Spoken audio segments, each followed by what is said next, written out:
পুরো রাষ্ট্রটা রীতিমতো দুর্নীতির একটা মহোৎসবে পরিণত হয়েছে। এবং আমরা যখন দেখেছি যে বিপ্লবীরা কোণঠাসা হয়েছে, সুবিধাবাদীরা বিভিন্নভাবে ক্ষমতা কুক্ষিগত করে পুরো বিপ্লবটাকে দখল করে তছনছ করে দিয়ে যখন এদেশের মানুষের আশা আকাঙ্ক্ষা সম্পূর্ণ নষ্ট করে দিয়েছে, তখন আমরা যারা প্রকৃত জুলাই যোদ্ধা রয়েছি তারা চিন্তা করেছি এই দেশটাকে, এই জুলাইটাকে সঠিক পথে রাখার জন্য নতুন একটা বার্তা দেওয়ার কোনো বিকল্প নাই।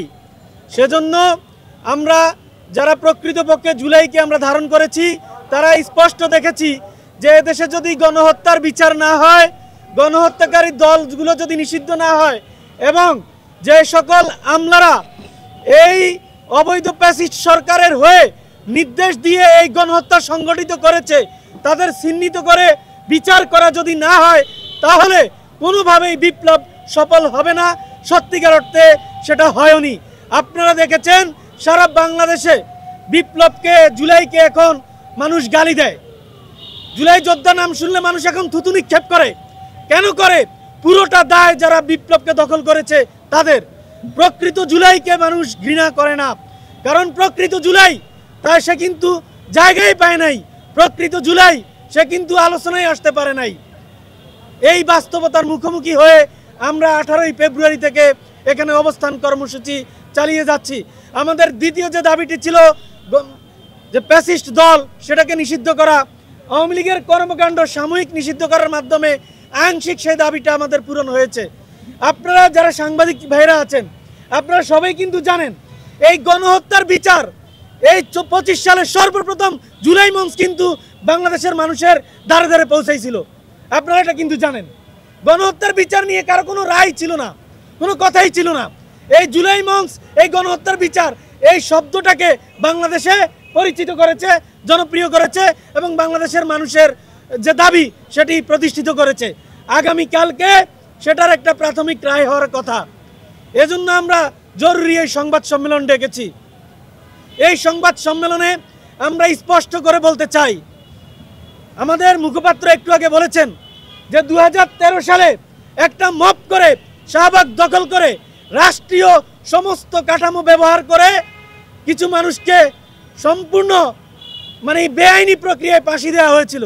সেখানে তারা স্লোগান দিয়েছে ফাঁসি ফাঁসি ফাঁসি চাই। এই জুলাই মঞ্চ আজ পর্যন্ত এই স্লোগান দেয় নাই।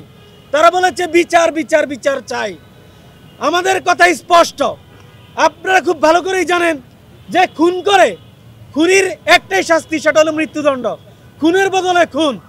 এই ফ্যাসিস্ট সরকার 2000 ছাত্র জনতাকে খুন করেছে।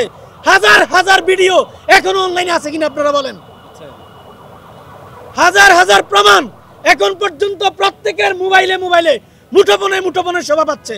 তাহলে যেহেতু খুন করেছে এটা প্রমাণিত, খুনের একটাই শাস্তি, সেটা হচ্ছে সর্বোচ্চ শাস্তি। আমরা ফাঁসি চাই এটা বলবো না, কিন্তু খুনির জন্য যে শাস্তি সেই শাস্তি দিতে হবে। আর সেই শাস্তি যদি না দেয় তাহলে ওই ন্যায় বিচার প্রতিষ্ঠা করার জন্য বাংলাদেশকে থমকে দেব এবং থমকে দেওয়ার জন্য শাহবাগ যদি আবার ব্লক করা লাগে জুলাই মঞ্চ প্রস্তুত রয়েছে। খুনের বদলা অবশ্যই খুন। খুন করে যদি কেউ পার পায় সে আরো খুন করতে উৎসাহিত হয়। তাহলে বিগত 17 বছরে উলঙ্গ করে চেক করে সবকিছু ভারতের দালালদেরকে দিয়ে এই রাষ্ট্রযন্ত্র সাজানো হয়েছে। আর যারা ফ্যাসিবাদের বিপক্ষে ছিল তাদের মেধা থাকা সত্ত্বেও, এই যে আমাদের পাশে যে বাইরে এখন আন্দোলন করতেছে, জিজ্ঞেস করে দেখেন, তারা মেধা থাকা সত্ত্বেও তারা রাষ্ট্রযন্ত্রে চাকরি পায় নাই, ঢুকতে পারে নাই, তারা জেলে গেছে, তারা হলে থাকতে পারে নাই। বিগত 17 বছরে শুধু ফ্যাসিবাদের বিপক্ষে থাকার কারণে রাষ্ট্রযন্ত্রে ঢুকতে পারে নাই। বিশেষ আইন করে তাদের রাষ্ট্রযন্ত্রে ঢুকার ব্যবস্থা করে দেন এবং 17 বছরের যে ফ্যাসিবাদী রাষ্ট্রযন্ত্রের সেটআপ সেটা আপনারা ভেঙে দেন। কিন্তু তারা এই কথা রাখে নাই। তারা রেখেছে দিল্লির কথা, তারা রেখেছে যারা তাদেরকে উপদেষ্টা হিসেবে বসিয়েছে তাদের কথা, এবং সেটা রাখতে গিয়ে পুরো বাংলাদেশ আজকে একটা টালমাটাল অবস্থা বিরাজ করছে।